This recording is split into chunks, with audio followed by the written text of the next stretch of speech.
Hello students, this is एज Yadav from MPIC Rudhauli Basti. बच्चों, आज का हमारा वीडियो 12वीं कक्षा में पढ़ने वाले विद्यार्थियों के लिए lesson 2 the A fellow traveller नामक पाठ से लिया गया है। इस पाठ के लेखक हैं A.G. गार्डिनर। बच्चों, बहुत ही रोमांचक पाठ आपके सामने आपके सामने लेकर के हाजिर हुए हैं। फेलो ट्रेवलर माने होता है एक सहयात्री। इसमें लेखक A.G. गार्डिनर साहब ने एक छोटी सी घटना का जिक्र इतने शानदार तरीके से किया है जिसकी हम लोग कल्पना भी नहीं कर सकते हैं। ऐसी दुर्घटनाएं हम लोगों के साथ तो अक्सर हुआ करती हैं। तो आइए इस फेलो ट्रेवलर के माध्यम से हम आपको यह पाठ पढ़ाने का प्रयास करते हैं। पाठ थोड़ा सा लंबा है, हम इसे 2 भागों में पढ़ाएंगे। तो आज हम आपको पहला भाग पढ़ाने जा रहे हैं, a fellow traveller written by A.G. Gardiner. इनको अल्फ़ा ऑफ प्लाऊ के नाम से भी जाना जाता है बच्चों, अल्फ़ा ऑफ द प्लाऊ के नाम से भी इनको जाना जाता है। तो आइए हम इस पाठ को शुरू करते हैं, a fellow traveller.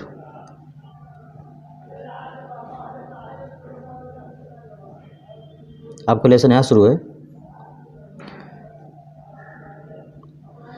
I do not know which of us got into the carriage first. I do not know, मुझे नहीं पता, व्हिच ऑफ अस कि हम में से कौन, got into the carriage first, डिब्बे में पहले कौन प्रवेश किया। मुझे नहीं पता कि हम में से डिब्बे में पहले कौन प्रवेश किया, मैं या मेरा सहयात्री।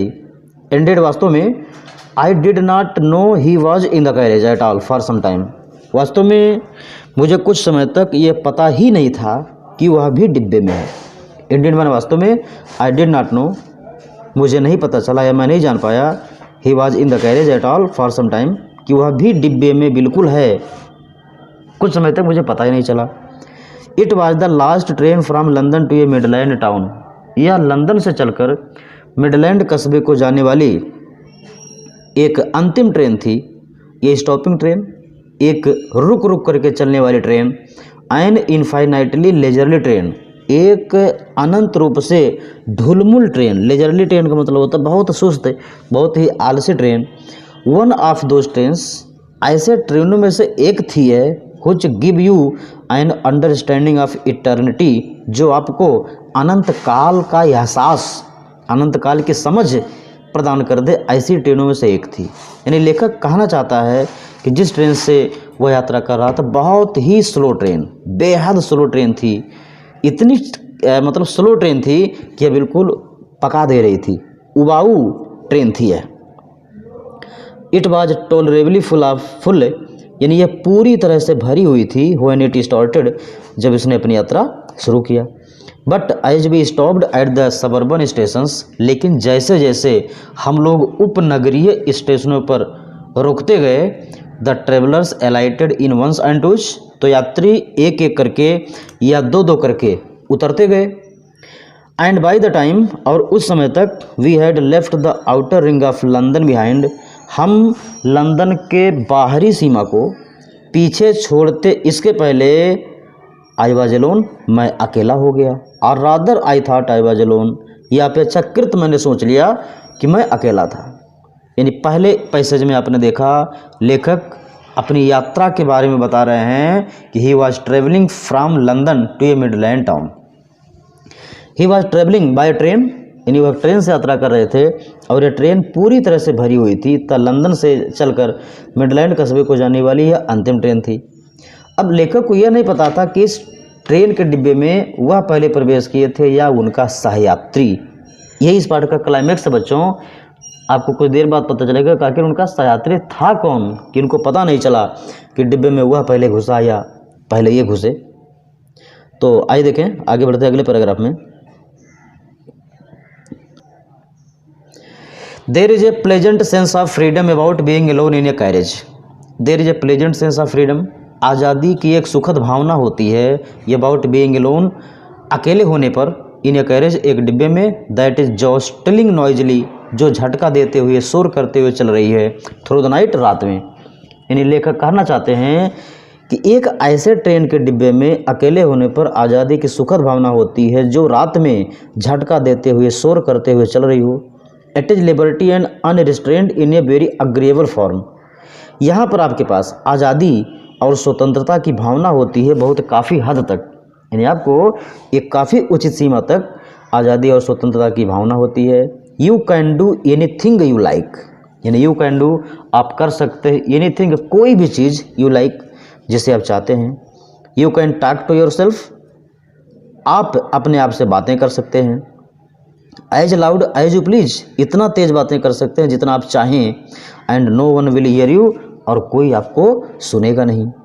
You can have that argument out with Jones, आप वही बहस, आर्गूमेंट मैंने बहस होता है, आप वही बहस से किसी जोन्स नामक व्यक्ति से कर सकते हैं। And roll him triumphantly in the dust, और आप उसे, रोल माने पटक देना, और उसे आप उसे पटक सकते हैं इन द डस्ट, धूल में, without fear of A counter stroke, बिना किसी जवाबे हमले के डर से आप उसे ज़मीन पर पटक सकते हैं।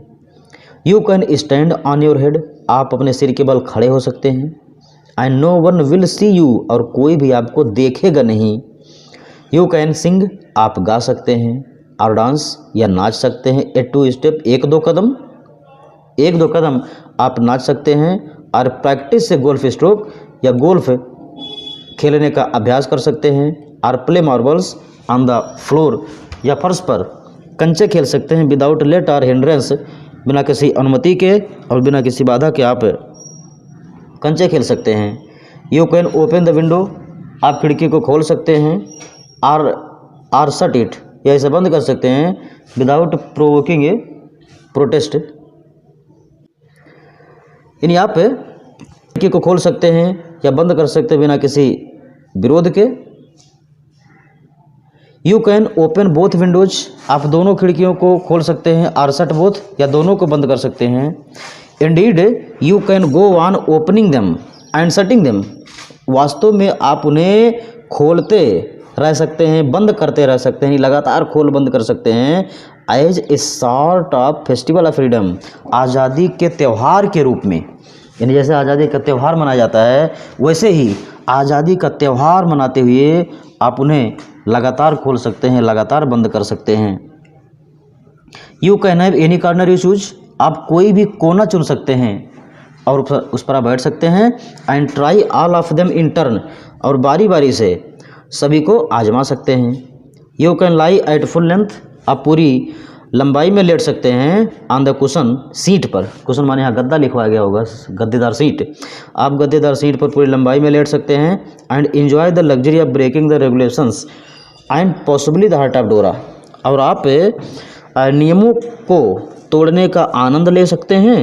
And possibly the heart of Dora, और वास्तव में DORA, defence of the realm act, इन राज्य सुरक्षा अधिनियम के हृदय को भी संभवतः तोड़ सकते हैं। ओनली डोरा will not know that her heart is broken, यहाँ तक कि डोरा खुद नहीं जान पाएगा कि उसका हृदय तोड़ा जा चुका है। यू हैव एस्केप्ड इवन डोरा, आप राज्य सुरक्षा अधिनियम से भी बच सकते हैं और आपको किसी प्रकार का पनिशमेंट। तो इस पैराग्राफ में बच्चों आपको लेखक ने एक स्वतंत्रता का परिचय कराया है कि अगर आप अकेले होते हैं डिब्बे में तो आप कौन कौन सा कार्य कर सकते हैं, कौन कौन सा काम कर सकते हैं, बहुत ही सुंदर तरीके से। अब हम आपको अगले पैराग्राफ की तरफ ले चलते हैं जिसमें लेखक की मुलाकात उसके सहयात्री से होनी है।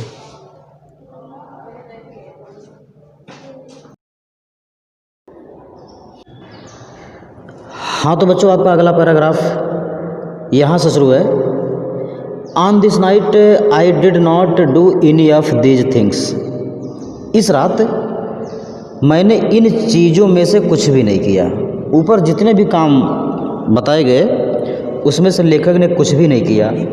दे did not happen to occur to me, ये मेरे साथ घटित नहीं हुए, अर्थात मैंने इन कामों में से कोई भी काम नहीं किया। चाहे सीट पर बैठना हो, चाहे सिर के बल खड़ा होना हो, चाहे नाचना हो, चाहे गाना हो, चाहे ज़ोरदार चिल्लाना हो, खिड़की बंद करना हो या खिड़की खोलना हो, इनमें से कोई भी काम लेखक ने नहीं किया। What I did was much more ordinary, जो कुछ मैंने किया वो बहुत ही साधारण सा काम था, बहुत ही सिंपल काम। When the last of my fellow passengers had gone, जब मेरा अंतिम सहयात्री चला गया, I put down my paper, तो मैंने अपना अखबार नीचे रख दिया। स्ट्रेच्ड माई आर्म्स, अपनी बाहों को फैलाया। एंड माई लेग्स, और अपने पैरों को फैलाया। स्टूड अप, खड़ा हुआ। And looked out of the window, और खिड़की से बाहर की ओर देखा।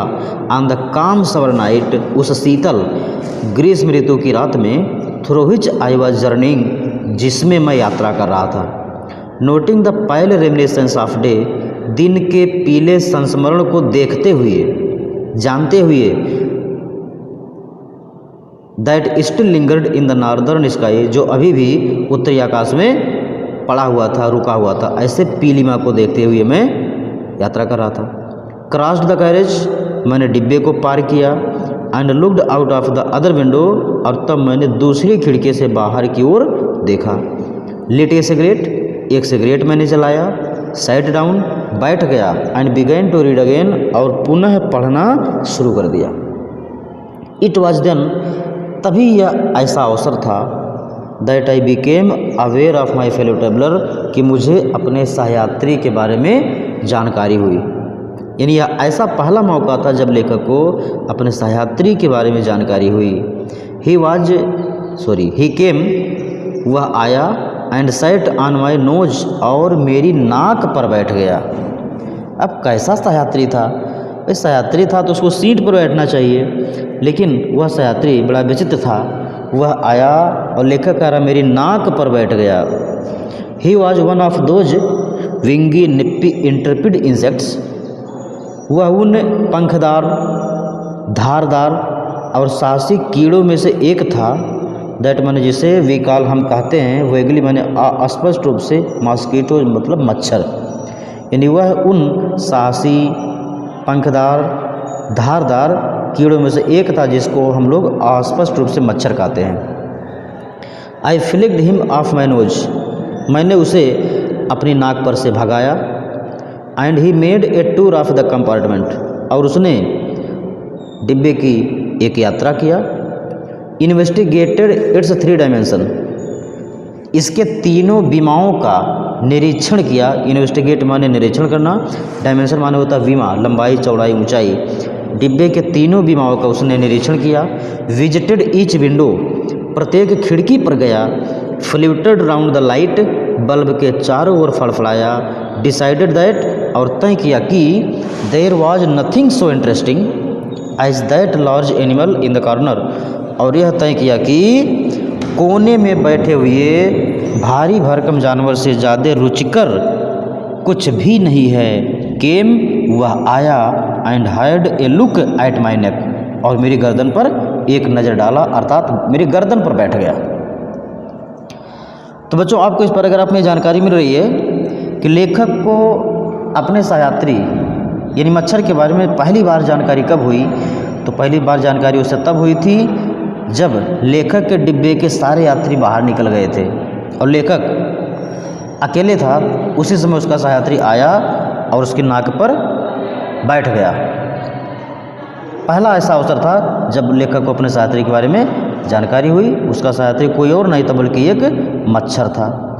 मच्छर को पहली बार नाक पर से जब भगाया गया तो वह डिब्बे के 3 विमाओं का निरीक्षण किया, प्रत्येक खिड़की पर गया, डिब्बे की यात्रा किया, बल्ब के चारों ओर फड़फड़ाया और उसने अंत में यह तय किया कि कोने में भारी भरकम आदमी जो बैठा हुआ है जानवर, उससे ज़्यादा रुचकर कुछ नहीं है। और दोबारा आकर के वह लेखक के गर्दन पर बैठ गया। अब समझ गए यहाँ जो लार्ज एनिमल लिखा है बच्चों, ये लार्ज एनिमल किसके लिए यूज है? यह लेखक ए.जी. गार्डनर साहब के लिए यूज किया गया है। आइए अगले पैराग्राफ की तरफ हम लोग बढ़ते हैं। यानी दोबारा मच्छर लेखक के गर्दन पर आके बैठा। आई फ्लिक्ड हिम ऑफ अगेन, मैंने उसको फिर से भगाया। ही स्किप्ड अवे, वह बच निकला। Took another joint round the compartment, और डिब्बे के चारों ओर उसने एक और छोटी यात्रा किया। रिटर्नेड, वापस आया। And seated himself impudently on the back of my hand, और मेरे हाथ के पृष्ठ भाग पर बड़े बदतमीजी के साथ बैठ गया। It is enough I said, मैंने कहा अब तो अति हो गया है। Magnanimity has its limits, magnanimity माने उदारता, सज्जनता। सज्जनता की भी अपनी एक सीमा होती है। Twice you have been warned, twice माने 2 बार, तुमको चेतावनी दिया जा चुका है कि, दैट माने कि I am someone in particular, कि मैं विशेष व्यक्तियों में से एक हूँ। That my august person resents the tickling impertinence of strangers, और मैं तुमको यह चेतावनी दे चुका हूँ कि माई अगस्ट पर्सन, मेरा शानदार अंदाज, रिसेंट्स माने नाराज होता है, the tickling impertinence of strangers, अजनबियों के गुदगुदी करने वाली बदतमीजी पर मेरा शान नाराज़गी व्यक्त करता है। अर्थात मैं नहीं चाहता कि मुझे कोई अजनबी मुझे गुदगुदी लगावे, मुझे छेड़े। I assume the black cap, लेखक कह रहा है कि मैं अब न्यायाधीश बन जाता हूँ। ब्लैक कैप मतलब होता है काली टोपी धारण करना, और जब न्यायाधीश सज़ा देता है तो वह काली टोपी धारण कर लेता है। तो ये कह रहे हैं कि मैं अब न्यायाधीश बन जाता हूँ। आई कंडेम्ड यू टू डेथ, और मैं तुम्हें मृत्यु दंड देता हूँ। जस्टिस डिमांड्स इट, न्याय की यही मांग है। And the court awards it, और न्यायालय इसके लिए मुझे पुरस्कृत भी करेगा। लेखक कह रहा है कि यदि मैं तुम्हें मार डालूं, तुमको मृत्युदंड दे दूं, तो इसके बदले में मुझ पर कोई आरोप नहीं लगेंगे, बल्कि यही न्याय की मांग है, और यही काम करने से न्यायालय मुझे पुरस्कार भी देगा। The counts against you are many, तुम्हारे खिलाफ अनेकों अपराध हैं। पहला अपराध क्या है? यू आर ए वैग्रेंट, तुम आवारा हो, तुम घुमक्कड़ हो, आवारा हो। You are a public nuisance, तुम एक जनता को तंग करने वाले जनकंटक हो। You are travelling without ticket, और तुम बिना टिकट के यात्रा कर रहे हो। You have no meat coupon, और तुम्हारे पास कोई मीट कूपन भी नहीं है। तुम लोगों के शरीर पर बैठ करके उनका मांस, उनका रक्त ग्रहण कर रहे हो, इसके लिए तुम्हें सरकार ने कोई लाइसेंस भी जारी नहीं किया है। तुम्हारे पास किसी प्रकार का राशन कार्ड टाइप जो मीट कूपन होता है वो नहीं है। तुम्हें सरकार द्वारा कोई अधिकार प्राप्त नहीं है। फॉर दीज, इन सब के लिए, एंड मेनी अदर मिसडेमेनर्स, और अनेक अनैतिक कामों के लिए, you are about to die, अब तुम मरने वाले हो, तैयार हो जाओ।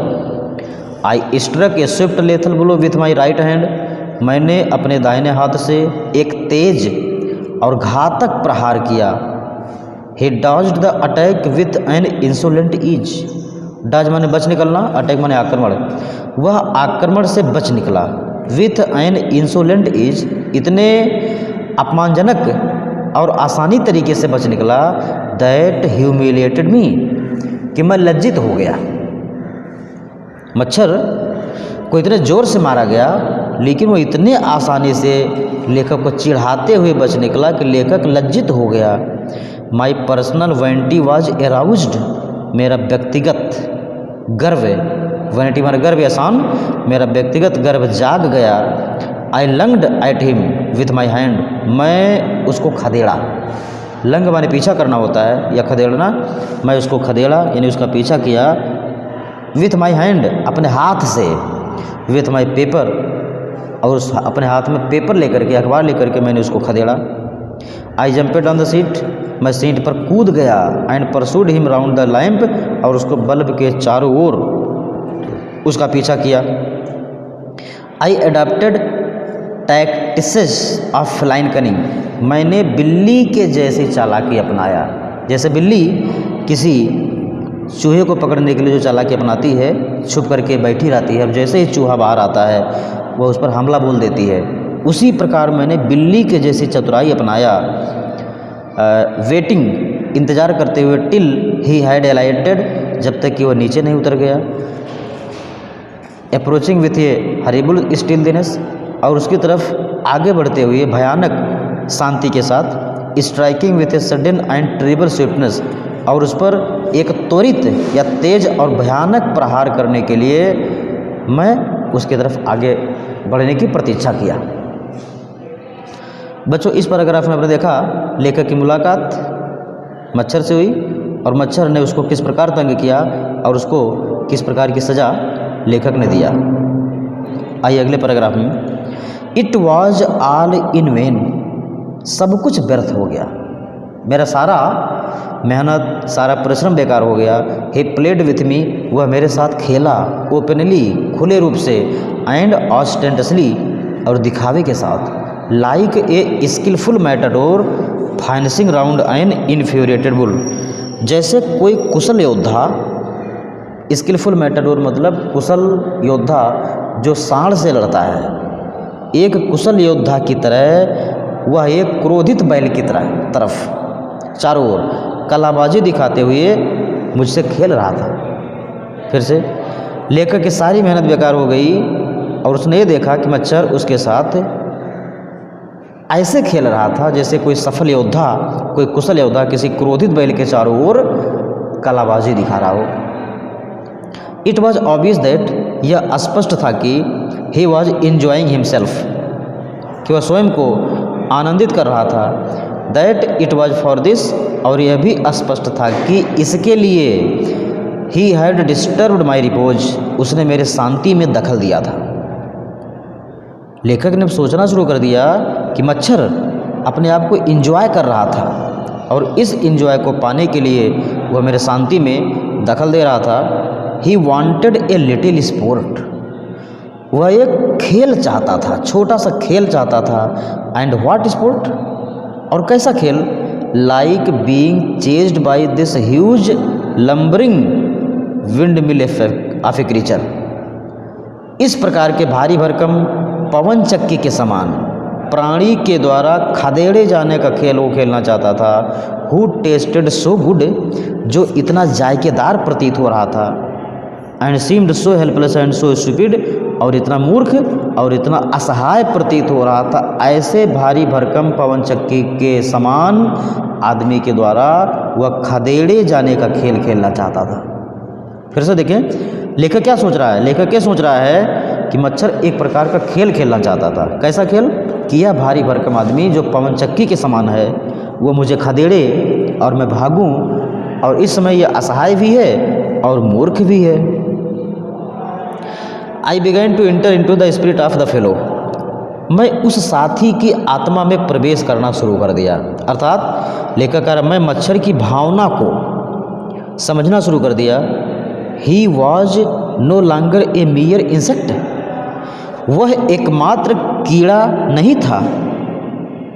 एकदम ऊपर वाली लाइन में देखें, ही वॉज नो, यहाँ से लिखा, he was no longer a mere insect, वह एकमात्र कीड़ा नहीं था। He was developing into a personality, वह एक व्यक्तित्व का विकास कर रहा था। एन इंटेलिजेंस, एक बुद्धिमत्ता का विकास कर रहा था। वह एक व्यक्तित्व का विकास कर रहा था, वह एक बुद्धिमत्ता का विकास कर रहा था। That challenged the position of this compartment, जो चैलेंज माने चुनौती मुझे दिया। The position of this compartment, इस डिब्बे में अधिकार की चुनौती दिया। विथ मी, मेरे साथ, ऑन इक्वल टर्म, बराबरी के रूप से। लेखक कह रहा कि मच्छर मुझे चुनौती दे रहा था कि इस डिब्बे पर जितना अधिकार आपका है उससे कम मेरा नहीं है, आप ही के समान मेरा अधिकार है और मैं तुम्हें चैलेंज देता हूँ। I felt my hurt warming towards him, मैंने महसूस किया अपने हृदय को उसके प्रति गर्म होते हुए, अर्थात दयावान होते हुए। लेखक का हृदय अब मच्छर के प्रति दयावान होना शुरू हो गया। And the sense of superiority fading, और जो श्रेष्ठता की भावना थी वो कम होने लगी, मुरझाने लगी। लेखक सोच रहा है, how could I feel superior to a creature, मैं एक प्राणी से कैसे सुपीरियर हो सकता हूँ, मैं एक जीव से कैसे सुपीरियर हो सकता हूँ। Who was so manifestly my master, जो स्पष्ट रूप से मेरा मालिक बन गया है। इन द ओनली कंपटीशन, एकमात्र प्रतियोगिता में, in which we had ever engaged, जिसमें हम कभी जुड़े थे, यानी हमारे द्वारा एकमात्र प्रतियोगिता में वह हमारा गुरु बन बैठा है। तो अब बताओ मैं कैसे उसका स्वामी बन सकता हूँ? वो तो मेरा स्वामी बन गया इस एकमात्र प्रतियोगिता में, मुझे हरा दिया है। Why not be magnanimous again, लेकिन सोच रहा है कि क्यों ना फिर से उदार बना जाए, उदार, सज्जन। मैग्नानिमस में सोता है उदार, क्यों न फिर से उदार बना जाए। Magnanimity and mercy were the noblest attributes of man. उदारता और दया, मैग्नानिमिटी माने उदारता एंड मर्सी माने दया, were the noblest attributes of man. उदारता और दया मानव के सर्वश्रेष्ठ, मानव के सबसे नेक गुण होते हैं। In the exercise of these high qualities, इन उच्च गुणों के अभ्यास में I could recover my prestige, मैं अपने सम्मान को फिर से पा सकता हूँ।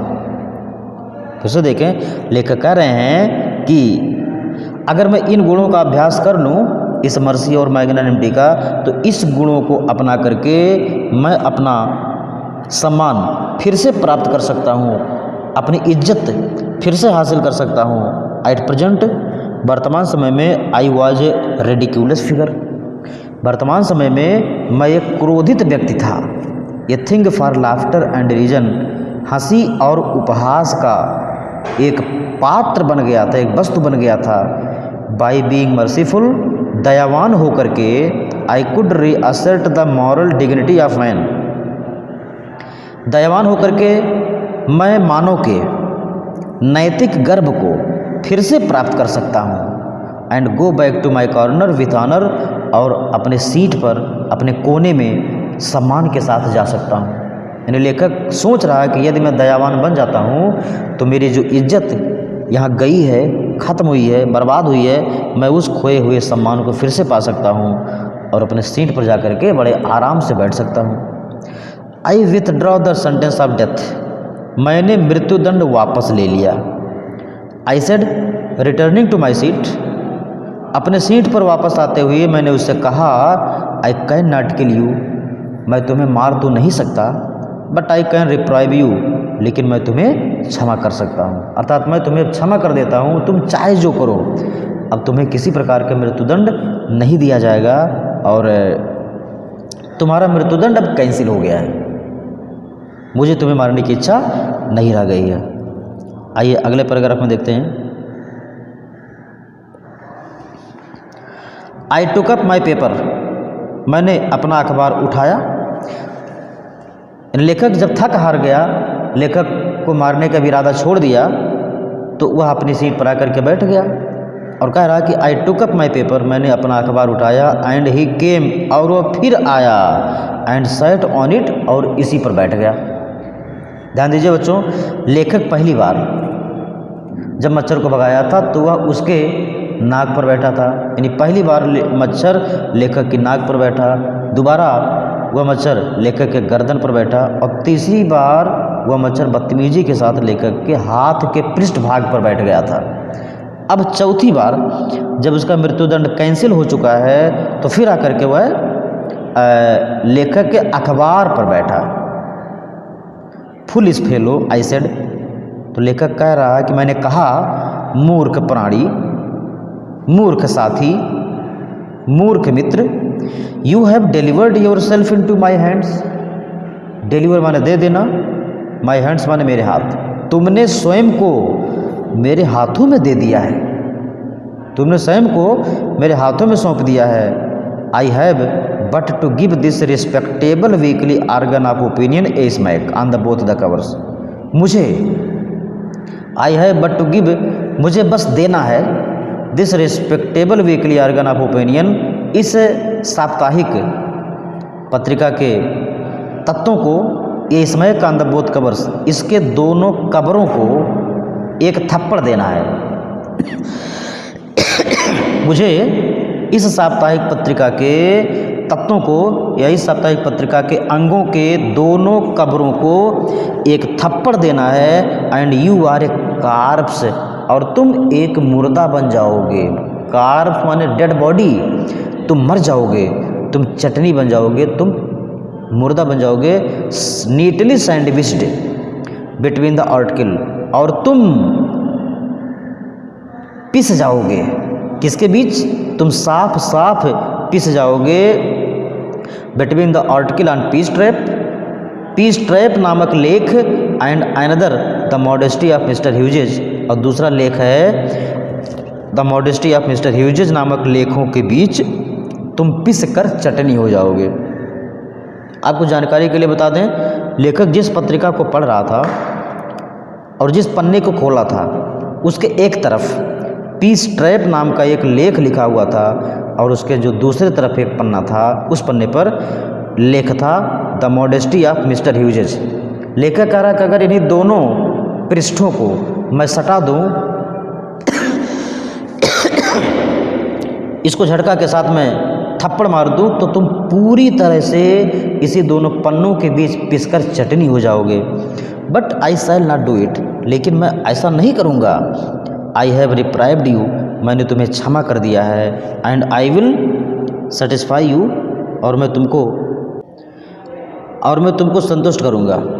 आई विल सेटिस्फाई यू, एकदम ऊपर देखें, आई यू, मैं तुमको संतुष्ट करूँगा कि when this large animal says a thing, कि जब यह भारी भरकम जीव कुछ कहता है, ही मीन्स इट, तो उसका कोई मतलब होता है। मोर एवर, इससे भी जो ज़्यादा बड़ी बात है, I no longer desire to kill you, मुझे तुम्हें मारने की इच्छा भी नहीं रही है। थ्रो नोविंग यू बेटर, तुमको बहुत अच्छी तरह से जानने के पश्चात, I have come to feel, मुझे महसूस हो रहा है, सैलाई से, क्या मैं कह दूं, ए sort of affection for you, तुम्हारे प्रति एक प्रकार का स्नेह मेरे मन में उत्पन्न हो रहा है। आई फैंसी दैट, मैं कल्पना करता हूँ कि Saint Francis would have called you little brother, मैं कल्पना करता हूँ कि संत फ्रांसिस साहब तुमको छोटा भाई कहे होंगे। I can not go so far as that in Christian civility, charity and civility, मैं ईसाइयों के दान और सज्जनता से बाहर तो नहीं जा सकता, but I recognise a more distant relationship, लेकिन मैं तुम्हारे साथ एक दूर का रिश्ता की पहचान करता हूँ। यानी मेरा तुम्हारा एक दूर का रिश्ता है, एक दूर की रिश्तेदारी है। Fortune has made us fellow travellers on this summer night, इस गर्मी की रात में भाग्य ने हम दोनों को सहयात्री बना दिया है। आई हैव इंटरेस्टेड यू, मैंने तुम्हें रुचि प्रदान किया है। एंड यू हैव इंटरटेन्ड मी, और तुमने मेरा मनोरंजन किया है। द ओब्लिगेशन इज म्यूचुअल, यह एहसान बराबर है।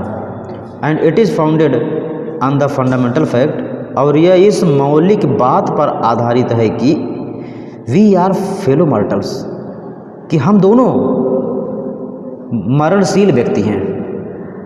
लेखक कह रहा है कि हम दोनों के बीच जो दूर का रिश्ता है, वो पहला कॉमन चीज़ ये है कि हम दोनों मरणशील हैं। The miracle of my life is ours in common and its mystery too, हमारे जीवन का चमत्कार और हमारे जीवन का रहस्य भी एक समान है, कॉमन है। आई सपोज, मेरा मानना है, you do not know anything about your journey, मेरा मानना है कि तुम अपनी यात्रा के बारे में कुछ भी निश्चित नहीं जानते हो। I am not sure that I know much about mine, और मुझे नहीं यकीन है कि मैं भी अपने यात्रा के बारे में कुछ ज़्यादा जानता हूँ। We are really when you come to think of it, जब तुम बहुत ज़्यादा सोचोगे तो we are really alike, a good deal alike, बहुत अधिक, काफ़ी हद तक हम दोनों एक समान हैं। जस्ट अपैरेशंस, मात्र परछाइयाँ हैं। दैट आर, जो कभी हैं, एंड देन आर नॉट, जो कभी नहीं हैं। Coming out of the night into the lighted carriage, हम लोग प्रकाशित डिब्बे से निकलकर रात में बाहर आते हैं। Fluttering about the lamp for a while, और कुछ पल के लिए इस बल्ब के चारों ओर फड़फड़ाते हैं। And going out into the night again, और एक बार फिर से रात्रि में विलीन हो जाते हैं। परहैप्स, शायद यही हमारे जीवन का चक्र है। बच्चों, इस पंक्तियों में लेखक ने थोड़ा सा अध्यात्म की तरफ रुख किया है। लेखक कह रहा कि हम सभी मानव, हम सभी जीव मरणशील हैं, हमको एक दिन मरना है, और हमारे और तुम्हारे बीच में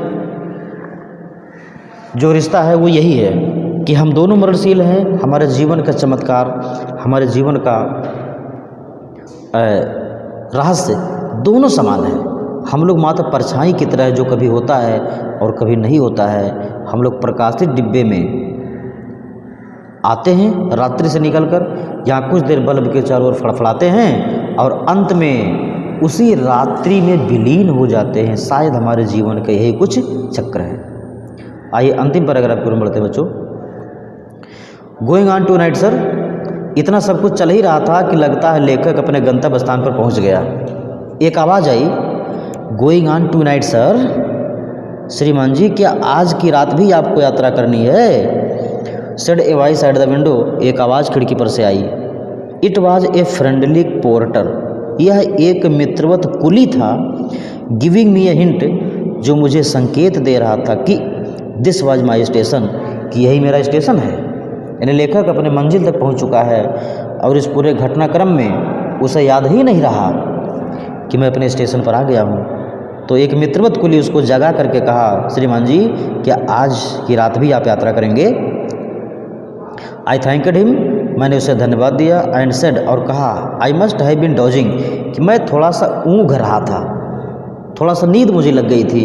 and seizing my hat and stick, और अपने छड़ी तथा अपने टोपी को पकड़ करके I went out into the cool summer night, मैं उस शीतल गर्मी के रात में बाहर निकल गया।